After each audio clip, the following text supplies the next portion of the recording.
कोल्हापुरातनं बातमी येते। कोल्हापूर महापालिकेच्या नव्या इमारतीचा स्लॅब कोसळलाय। या घटनेप्रकरणी महापालिकेने चौकशी करण्यासाठी समिती नेमली आहे। प्रशासक के मंजुलक्ष्मी यांनी रात्री उशिरा या दुर्घटनेची चौकशी करण्यासाठी अतिरिक्त आयुक्त रविकांत अडसूळ आणि उपशहर अभियंता रमेश मस्कर यांची 2 सदस्यीय समिती नेमली। या चौकशीचा अहवाल सकाळी 9 वाजेपर्यंत देण्याचे आदेश देण्यात आलेले आहेत।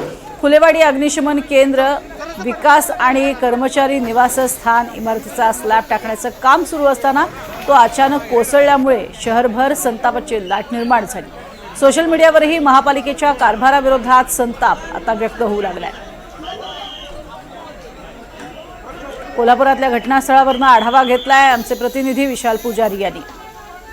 कोल्हापूर महापालिकेच्या अंतर्गत असणारी फायर स्टेशनच्या बांधकामाचा काही भाग जो आहे तो कोसळला आणि हा भाग कोसळल्यानंतर मोठी दुर्घटना जी आहे ती घडली। मी सध्या याच ठिकाणी आहे ज्या ठिकाणी ही घटना घडली, तेच हे संपूर्ण ठिकाण आहे।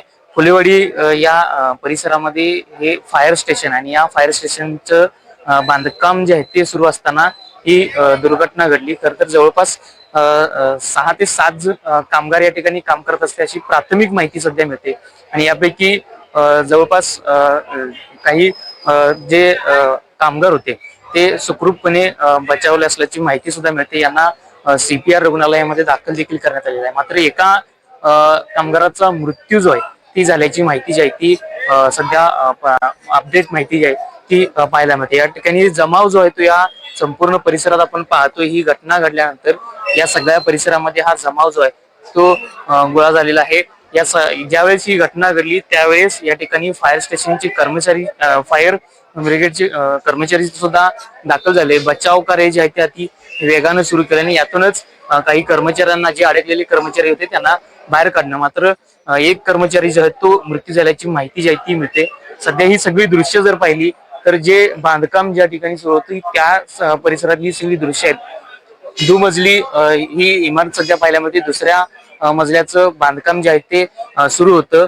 हा स्लॅब जो आहे तो टाकण्याचं काम सुरू होतं आणि याच दरम्यान ही घटना घडली। या ठिकाणी काही या स्लॅब बांधकामाचे काही साहित्य देखील पडल्याचं पाहायला मिळतंय। या ठिकाणी काही सळ्या असतील त्या सुद्धा पाहायला मिळतात। ज्यावेळेस ही घटना घडली त्या घटनेनंतर बचाव कार्य जे आहे ते सुरू झालं आणि त्या बचाव कार्यातूनच काही लोकांना बाहेर काढण्यात आलं आणि तीच सगळी दृश्य जी आहेत ते आपण पाहतोय। मात्र जर पाहायचं झालं तर ही घटना नेमकी कशामुळे घडली याचा तपास जो आहे तो महापालिका जी आहे ते करेलच। मात्र अशा पद्धतीची घटना जी आहे या घटनेमुळे कुठेतरी कर्मचाऱ्यांचा एखाद्या कर्मचाऱ्याला जीव जातो, त्यामुळे ही दुर्घटना जी आहे ती कुठेतरी कोल्हापुरात एक मोठी दुर्घटना जी आहे ती पाहायला मिळते। विशाल पुजारी, NDTV मराठी, कोल्हापूर।